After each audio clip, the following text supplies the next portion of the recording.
Alright, y'all. We back. Freedom Williams rocks the house. I'm running, doing a junction box. This is 210-3. Listening to some Run DMC live on WBAI, New York 99.5. Back. Freedom Williams rocks the house.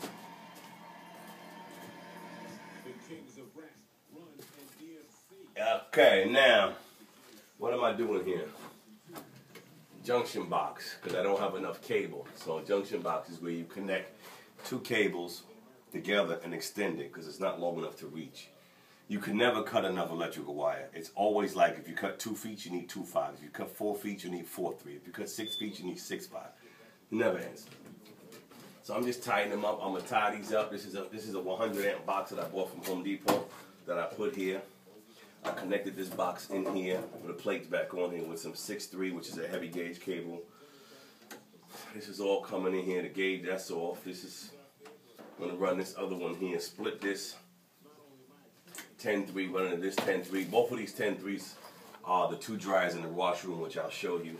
I'm splitting black here, jump down to the red here, the other red here, 30 amps. Okay, now go in here, watch. The room is pretty much finished at this point.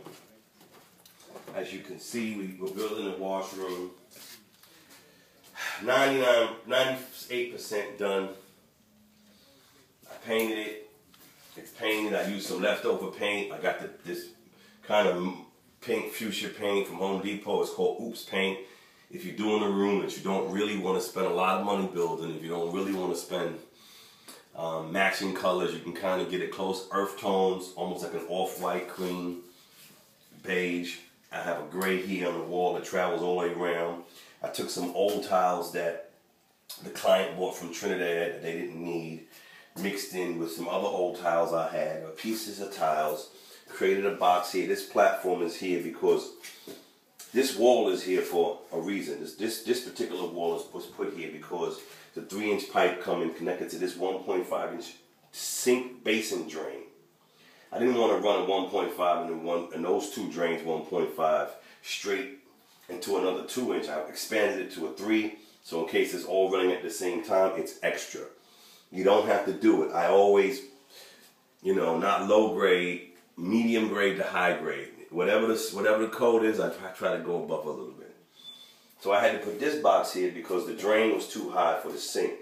Not the best, but I made I made a box with bricks, some cement, some brick stucco, some old tiles, did a little Picasso design here.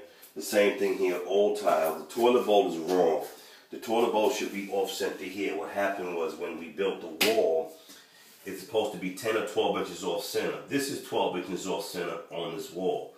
When this frame was built for the drain to go outside, this was never shifted. It should be here. We may have to take this particular plate out, which will give us access to the dirt. It's going to be work, but we're not going to worry about that right now because the toilet bowl was extra in this room anyway, unfortunately.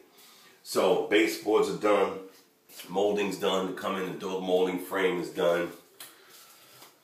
Again, I just put this was some exposed holes here. So I took a corner around here, put it here to cover the molding. This is a real, I don't even know. This molding is exactly, this molding is 1 1/4, which is perfect for this size. The roof was too short. You couldn't put a regular 2 or 3-inch molding, so we put a short molding. I'm going to sand this, cover it, because there's some holes up there that I couldn't cover. This is done. Plates, 2 washing machines. Washing machine 1, if you look here, and you'll see this water is on. I did it myself, so I know it's working. See, the water is on. Water, 2 dryers, enough outlets. These are obviously dryer outlets, 220 outlets, 10-3 outlets here. Outlets here. We're in business. Okay, so this particular drop ceiling, I had to create this box because 1, I put a light in here. I decided to just run a light in here. I ran the wire off of here or for this particular outlet and ran it here, right?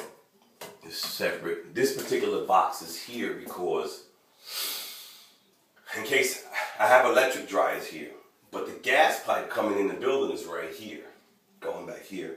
So if I want to put a gas dryer in here, I can just pop this out and tap into it, create a hole here if I want, and bring a gas line down. That's why I left this here. Also, this soffit is here because you have mechanicals here. The house main drain is coming from here. The kitchen is right above me, and it comes here and bends down into this pipe here. 4-inch pipe, which comes down here and goes out, angles out at about 4 degrees out the building. This I put here for the outside trap, which is 3 inches. This is an outside drain. Should have been 4 inches, but 3 is fine because there's only one thing coming in here, but I like 4 better. But it just wasn't enough space in that hole to really put a 4. I had to create a hole going out under the stairs into the back. This is your vent, your dry vent going out there. Tapped into the dry vent out here.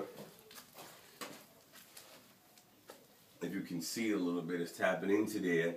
At some point, I'll put all of this up in the ceiling. I'm gonna take all of this sheetrock down and, you know, for the client and redo it, and you won't even see any of this. This is going to the office wet bar. Those two coming off are going for an outside drain. All of this is attached, coming off the same main that's going actually to this washroom. So that's pretty much it. We're in business. I put a drain here in case of leakage. Obviously, it can't hold a whole lot because it's going to the earth, but it's good enough. I'm going to take some bricks and make a walkway out there. So, again, this is here because that main 4-inch drain is going outside, coming from the building, coming down and anchoring here. So I said, okay, I can't move the drain, I can't move the plumbing. This box here I put here because this is the cutoff valves for your machines. Right, you have 2 cutoff valves for your machines here, somewhere, yeah, up here, right here. When water is on, this plate goes right here. In case you ever got to get to it, you cut it off. Again, 2 machines. You don't want to put GFIs here in the washing machine because they'll keep clipping.